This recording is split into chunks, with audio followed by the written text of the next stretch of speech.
শাওয়াল মাসে ৬টা রোজা যদি আপনি রাখতে পারেন তাহলে ১ বছর রোজা রাখলে যে সওয়াব হয় ওই পরিমাণ সওয়াব আল্লাহ তাআলা আপনার আমলনামায় দিয়ে দিবেন। সুবহানাল্লাহি বিহামদি। আমরা মাশাআল্লাহ অনেকে রোজা রাখি বা একটা মাস আমরা রোজা রেখেছি, সেই ১ মাস রোজা রাখার পরে যদি আপনি কষ্ট করে এই রমজানের পরে যখন শাওয়াল মাস আসে, শাওয়াল মাস আসলে যদি এই ৬টা রোজা রাখতে পারেন, তো এই ৬টা রোজা কিভাবে রাখবেন তোর একটা সুন্দর সিস্টেম জানাই দিয়ে আপনি চাইলে এই ৬টা রোজা একটানা রাখতে পারেন।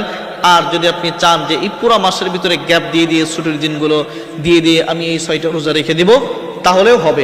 এই ৬টা রোজা মাসের ভিতরে যে কোনো সময় রাখলে হবে, একটানা রাখলে হবে বা গ্যাপ দিয়ে রাখলেও হবে। যদি আপনি এই ৬টা রোজা রাখতে পারেন তাহলে একটা বছর রোজা রাখলে যে সওয়াব হয় ওই পরিমাণ সওয়াব আল্লাহ তাআলা আপনার আমলনামায় দিয়ে দেবে।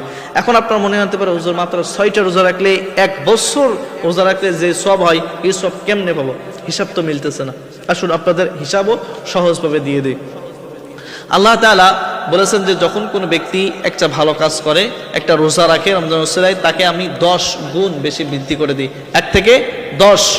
তাহলে আমরা যে 30টা রমজানের রোজা রাখলাম, এই 30কে যদি আমরা ক্যালকুলেটরে হিসাব করি 10 দিয়ে গুণ দিই, তাহলে কিন্তু 30 গুণ 10 300 হয়ে যায়। তা আমরা জানি বছরে 365 দিন হয়।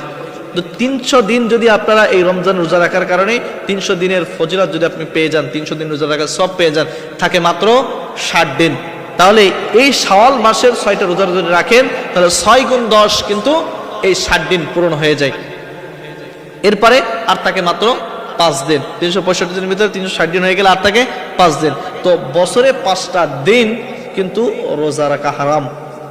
এজন্য এই 5 দিন ব্যতীত বাকি প্রত্যেক দিন 1 বছর রোজা রাখলে যে সওয়াব হয় সেই সওয়াব কিন্তু হয়ে যাবে। এই কোন 5 দিন রোজা রাখা হারাম? তার ভিতরে একদিন হলো ঈদুল ফিতর, একদিন হলো ঈদুল আজহা, আর বাকি 3 দিন হলো ঈদুল আজহার পরের 3 দিন। এই 5টা দিন বছরে রোজা রাখা হারাম। এছাড়া বাকি যে কোনো দিন আপনি চাইলে রোজা রাখতে পারবেন। তাহলে এই 6টা রোজার অনেক ফজিলত, শাওয়াল মাসের 6টা রোজার। এজন্য আপনারা কেউ যেন কারোর জন্য মিস না হয়, শাওয়াল মাসের 6টা রোজা অবশ্যই প্রত্যেকটা মানুষ আপনারা রাখবেন।